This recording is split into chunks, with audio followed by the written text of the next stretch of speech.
Hey guys, कैसे हैं आप लोग। मैं हूं शुभम और आप देख रहे हैं फैंटेसी एक्सप्रेस का यूट्यूब चैनल। इस वीडियो में हम बात करने वाले हैं बेंगलुरु बुल्स और तेलुगु टाइटंस के बीच में होने वाले वीवो प्रो कबड्डी 2023 के 39th मैच के बारे में। तो ये दिन का दूसरा मुकाबला रहने वाला है जो कि 9 बजे रात से शुरू होगा और SDAD multipurpose indoor stadium Chennai में यह मुकाबला होने वाला है। एक तरफ है बेंगलुरु बुल्स और दूसरी तरफ है तेलुगु टाइटंस। तेलुगु टाइटंस के लिए स्पेशल चीज यह है कि लास्ट वाला मैच ये लोग जीते, क्योंकि अभी तक ये सारे मैचेस में हारते आ रहे थे और अब तक जो है ये 6 मुकाबले आई थिंक खेल चुके हैं, जिसमें से सिर्फ एक मैच जो पिछला वाला था वो ये जीते हैं। और वही Bengaluru bulls I think 7 match खेल चुकी है और जिसमें से 2 ही मैच इन्होंने जीते हुए। तो बुल्स की जो है स्थिति थोड़ी सी खराब है और तेलुगु टाइटंस की स्थिति भी काफी खराब थी, बट पिछले मैच में बहुत अच्छा बाउंस बैक जो है वो दिखाया तेलुगु टाइटंस की टीम ने। तो ओवरऑल अगर हम देखें ये मैच जो है कैसा मूव करेगा वो हम आगे चीजें देखेंगे, बट अभी फिलहाल के लिए आप ये मान के चलिए कि दोनों टीमों का परफॉर्मेंस इस टूर्नामेंट में बहुत अच्छा नहीं आया। ये टीम ने लास्ट मैच में परफॉर्मेंस दी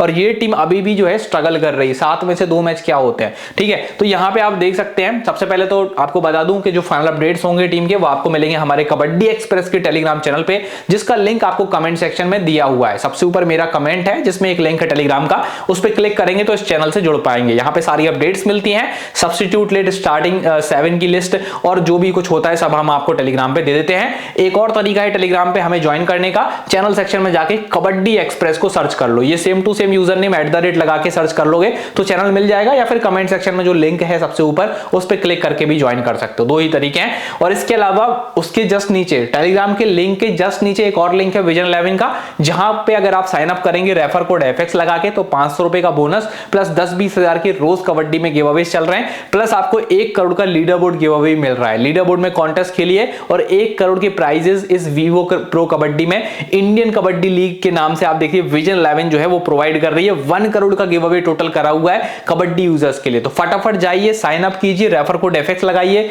गिव अवेज को एंजॉय कीजिए और साथ ही साथ 500 रुपीज का बोनस तो है ही है। यहां पे आप देख सकते हैं एंट्री फी कंपैरिजन। अगर आपको लगता है विजन 11 आपके लिए बेटर नहीं है तो आप ये देखोगे यहां पे कि कितना ज्यादा फर्क है एंट्री फी में। दूसरी एप्स आपसे 5750 लेती है 10,000 के कॉन्टेस्ट के लिए, वही विजन आपसे 5499 ही चार्ज करती है और ऊपर से आपका GST वगैरह भी देते हैं। तो एक तरीके से ये ऐप आपसे काफी कम चार्ज करती है। तो इस पे खेलना शुरू करिए। अब हम बात करते हैं defence Telugu Titans versus readers of Bengaluru bulls.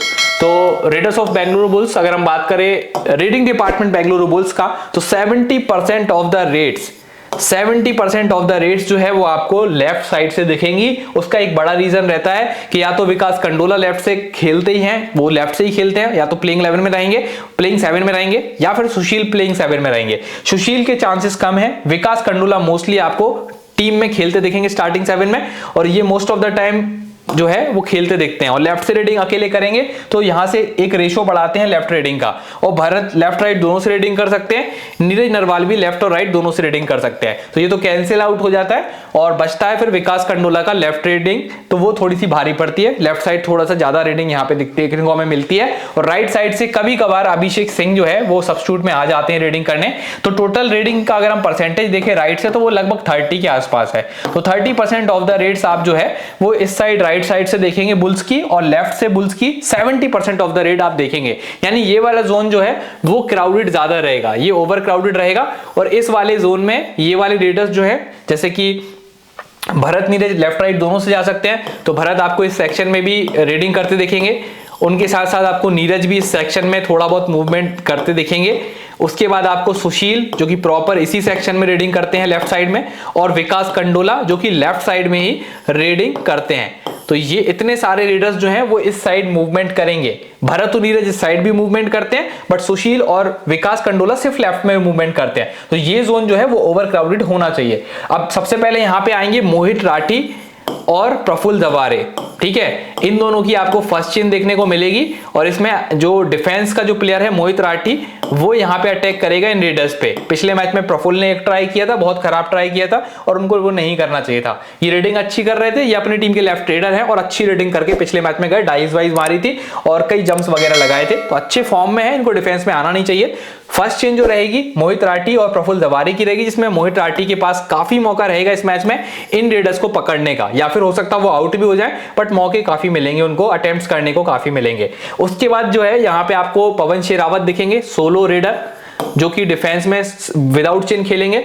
फिर आपको कवर्स की चेन मिलेगी जिसमें ओमकार आर है, ओमकार आर, और उनके साथ अजीत पवार जिन्होंने पिछले मैच में हाई फाइव लगाया था। ये आपको कवर सेक्शन में दिखेंगे। ये राइट कवर है, राइट से आने वाले रेडर्स को परेशान करते हैं, और ये लेफ्ट कवर है, प्रॉपर लेफ्ट से आने वाले रेडर्स को टारगेट करते हैं। यानी अजीत पवार इस मैच में भी इंपॉर्टेंट होंगे, क्योंकि अजीत पिछले मैच में भी लेफ्ट रेडर्स के सामने अच्छा ही कर रहे थे, और इस बार भी लेफ्ट रेडर्स ज्यादा हैं अपोजिशन टीम में, तो कहीं ना कहीं इनके पॉइंट्स बढ़ेंगे ही बढ़ेंगे।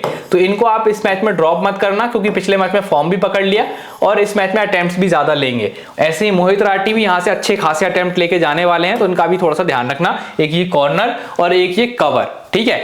इसके बाद हम आगे चलेंगे, थर्ड चेन मिलेगी हमें। ये फर्स्ट चेन हो गई, ये सोलो रेडर हो गया, ये सेकंड चेन हो गई, और थर्ड चेन में कौन मिलेगा? रजनीश और संदीप धुल। रजनीश और कौन मिलेगा इसके साथ चेन में? संदीप धुल, ठीक है। अब संदीप धुल थोड़ा सा इन रेडर्स से दूर होंगे, टेक्निकली थोड़ा सा ज्यादा दूर होंगे, क्योंकि इनका मेनली मूवमेंट इस सेक्शन में रहेगा, तो इनको थोड़ा सा आगे आना पड़ेगा चेन को लेके, तो इनके लिए थोड़ा सा जो है वो डिफिकल्टी होगी, बट अच्छे डिफेंस प्लेयर है संदीप धुल, तो मैं एक्सपेक्ट कर रहा हूं कि कुछ ना कुछ रेड इस मैच में मतलब डिफेंस करके तोड़ेंगे। इन प्लेयर्स की जो रेड्स है उनमें कुछ ना कुछ प्लेयर्स को ये संदीप धुल पकड़ सकते हैं, क्योंकि टेक्निकली स्ट्रॉन्ग लेफ्ट कॉर्नर है टीम के। तो ये डिफेंस है पूरे तेलुगु टाइटंस का, और ये कैसे वर्क करेगा इन बेंगलुरु बुल्स के मोस्टली लेफ्ट रेडर्स के सामने, वो मैंने आपको बता दिया। इंपॉर्टेंस मोहित राठी की ज्यादा देख रही है, बट टीम कभी कभी सब्स्टिट्यूट कर देती है, वो दिक्कत है। अजीत आपको जरूर लेने हैं, क्योंकि उनको I don't think team substitute करेगी, अच्छा फॉर्म था पिछले मैच में, ठीक है। तो ये जो है मैंने आपको सब समझा दिया। अब जल्दी से हम दूसरी टीम पे चलते हैं, तो दूसरी टीम का डिफेंस चेक करते हैं इन रेडर्स के सामने। तो रेडिंग आप किसकी देखेंगे? हम तेलुगु टाइटंस की रेडर्स के सामने बेंगलुरु बुल्स का डिफेंस कैसा वर्क करेगा। तो यहां पे आप देखो, सबसे पहले 25% ऑफ द रेड्स जो है प्रफुल्ल दवारे लेफ्ट से करेंगे रेडिंग। पिछले मैच में काफी अच्छी रेडिंग कर रहे थे प्रफुल्ल दवारे, काफी जंप्स लगा रहे थे और काफी एक्टिव दिख रहे थे ऑन मैट, ठीक है। तो Praful almost 25% of the raids team की लेफ्ट से करेंगे प्रफुल्ल दवारे। राइट से रेडिंग कौन करेगा तेलुगु टाइटंस में? तो राइटी रेडर में यहाँ पे आ जाते हैं पवन शेरावत, जो टीम के लिए मैक्सिमम रेडिंग भी करेंगे। फिर आते हैं रजनीश दलाल, शुरुआती मैच में अच्छे फॉर्म में लगे थे, बट उसके बाद काफी फॉर्म इनका जो है वो खराब हुआ, और अभी एनर्जी सी लगी रही दलाल में कि मतलब रजनीश कुछ एनर्जी से खेल रहे हो। फिर रॉबिन कुछ मैच में आए, बट कुछ खास नहीं कर पाए। संजीव एस की परफॉर्मेंस भी एवरेज रही। ओवरऑल इस टीम से अगर आप देखें तो पवन शेरावत पे ये टीम सबसे ज्यादा डिपेंडेंट है। Mostly this team is dependent on Pawan Sehrawat, और मैक्सिमम यही प्लेयर जो है वो रेडे भी टीम की करके जा रहा है। तो ऑलमोस्ट 75% ऑफ द रेट्स या 80% of the rates, 75 to 80% of the rates right से आप देखेंगे किसकी? तेलुगु टाइटंस की। यानी ये वाला जो सेक्शन है वो ओवर क्राउडेड होगा, this section will be over crowded, और यहां पे आपको सबसे ज्यादा मूवमेंट रेडर की दिखेगी, जिसमें मेनली पवन शेरावत मूवमेंट करेंगे, ठीक है। वो ज्यादा लेफ्ट में नहीं जाएंगे, मोस्टली राइट सेक्शन में रहते हैं। तो यहां पे सबसे ज्यादा अपॉर्चुनिटी मिलेगी अमन अंटिल को। बट दिक्कत है अमन के साथ क्या कि सामने रेडर पवन शेरावत है, उसको पकड़ना बहुत आसान नहीं होता। तो हो सकता है ये बार बार आपको आउट होते भी दिखे, तो ये चीज हमेशा रहेगी अमन के साथ उनको लेने में। पिछले साल भी इनका टैकल पॉइंट जो था 2.5 टैकल पर मैच ये कर रहे थे, या 2.4 समथिंग। और वहीं सौरभ नांदल पिछले सीजन लगभग 3 टैकल पॉइंट्स पर मैच करके जा रहे थे, 3 टैकल पॉइंट्स पर मैच वो कर रहा था लास्ट सीजन सौरभ नांदल। और लास्ट सीजन अमन 2.4 से 2.5 के आसपास टैकल्स पर मैच कर रहा था एवरेज पिछले सीजन, ठीक है, लास्ट सीजन। तो अमन एंटिल इंपॉर्टेंट तो है, बट पता नहीं पवन के सामने कुछ कर पाएगा नहीं।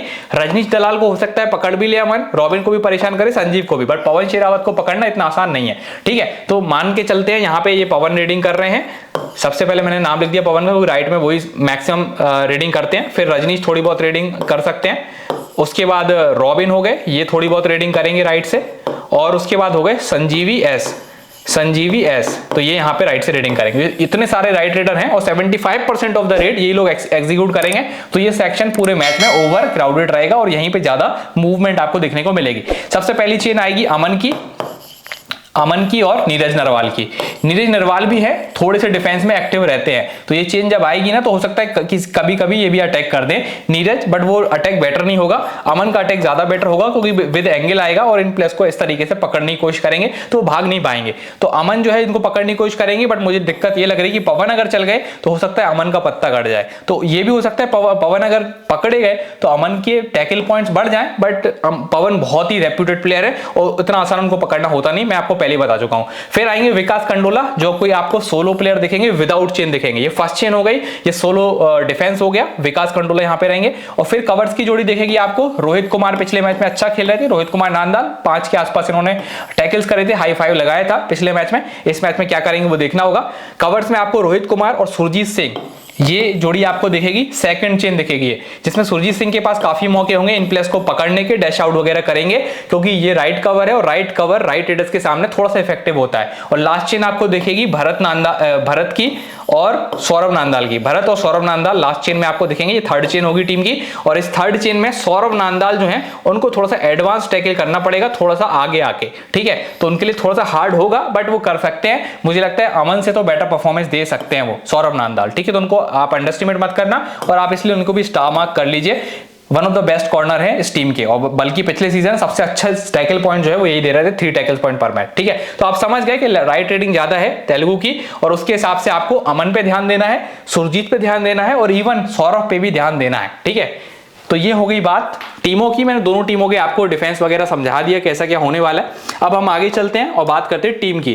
तो मैं क्या करूंगा, सबसे पहले आपको ये तो दिख ही गया कि राठी के सामने रेटिंग ज्यादा हो रही है, बट अगर राठी को टीम ने सब्स्टिट्यूट कर दिया तो हो सकता है वो कम पॉइंट दे।